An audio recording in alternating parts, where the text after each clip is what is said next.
नमस्कार, स्वराज्याच्या food section मध्ये आपल्या सर्वांचं मनपूर्वक स्वागत। आज आपण बघूयात विदर्भातील खास पारंपरिक चविष्ट असं पांढऱ्या कांद्याच्या लोणच्याची रेसिपी। विदर्भामध्ये हे छोटे छोटे पांढरे कांदे आवर्जून विकत मिळतात। उन्हाळ्याच्या दिवसामध्ये या पांढऱ्या कांद्यांचं लोणचं बनवतात। खूप चटकदार असं लागतं। चला तर मग बघूयात आता याची कृती। पांढऱ्या कांद्याचं लोणचं हे खूप दिवस टिकत नाही, हे तात्पुरतच बनवतात। एकदा बनवल्यानंतर 4-5 दिवस बाहेर टिकतं किंवा तुम्ही जर बरणीमध्ये ठेवून फ्रीज मध्ये ठेवलं तर 14-15 दिवस टिकतं। त्यामुळे अगदी किलो मध्ये वगैरे काही प्रमाण देणार नाही, थोडंसं नगावरच तुम्हाला प्रमाण देणार आहे। या ठिकाणी मी घेतले आहे छोट्या ते मध्यम आकाराचे 9 ते 10 पांढरे कांदे। पांढरे कांदे सोलून हे बघा मी त्याला या प्रकारे प्लस आकारामध्ये कापून घेतला आहे।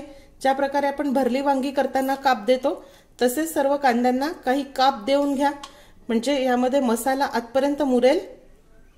सर्वप्रथम एका पसरट मोठ्या भांड्यामध्ये आपल्याला साधारण 3 ते 4 टेबलस्पून गरम केलेलं तेल घालायचं आहे। तुम्ही बघू शकता हे गरम केलेलं शेंगदाण्याचं तेल आहे, यामधनं अशी वाफ निघत आहे। 3 ते 4 टेबलस्पून तेल आहे।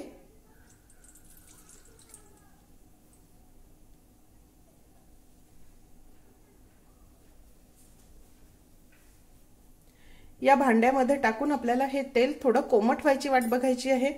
खूप गरम तेल नको आपल्याला लोणच्यासाठी, हे तेल कोमट होऊन द्यायचं आहे।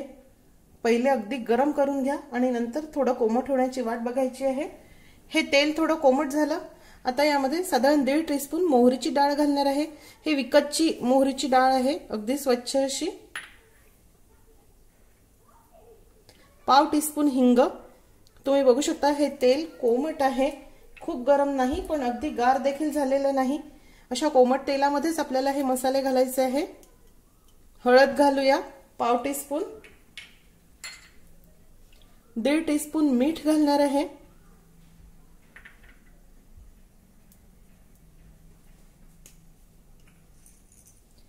तीन ते 4 लवंग आणि 7-8 काळी मिरी ह्याची मी पूड करून घेतली आहे।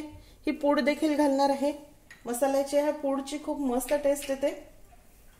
साधारण 2 टीस्पून बॅडगी मिरचीचं तिखट, यानी रंग खूप छान येतो। काश्मीरी लाल मिरची किंवा बॅडगी मिरचीचं तिखट लोणच्यामध्ये घालावं, यानी लोणचं खूप तिखट देखील होत नाही, शिवाय त्याला रंग देखील खूप छान येतो।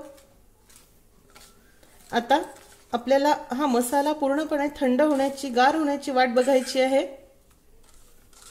कोमट तेलामध्येच हे मसाले टाका। मसाला पूर्णपणे थंड झाला आहे, गार झाला आहे। आता हे कांदे आपल्याला यामध्ये टाकायचे आहे।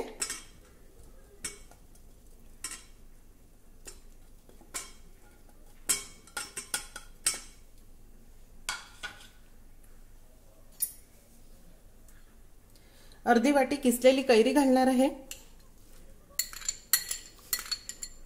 आंबटपणासाठी आपण इथे कैरीच वापरूया, कैरीची टेस्ट खूप मस्त येते।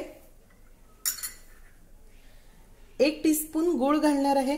गूळ ऑप्शनल आहे, तुम्हाला आवडत नसेल तर नाही घातला तरी चालेल, पण अगदीच थोडा घातला तर ह्याची चव छान बॅलन्स होते। आता आपण हे मिक्स करूया। बघा ह्याला रंग खूप सुरेख आला आहे।